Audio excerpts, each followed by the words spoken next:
Tech tip of the day. Ever see this before? A bolt with a rounded head?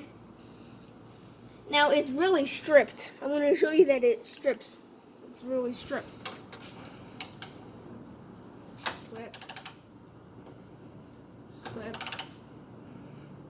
Slip. Now, it slips even with a 6-point socket. Watch this. Got a big hammer and just hammer it. Just bang on it.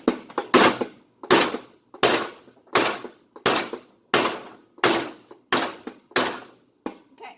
After that, take the socket off. Put it on. Make sure. Okay. And then beat on the socket.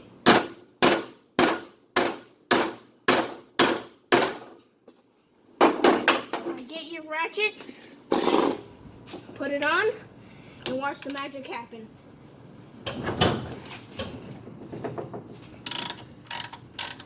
Cool, huh? See, it's loose. Now, it's better because you didn't cut it.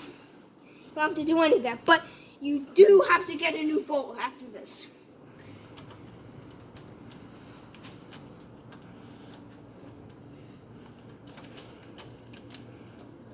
See?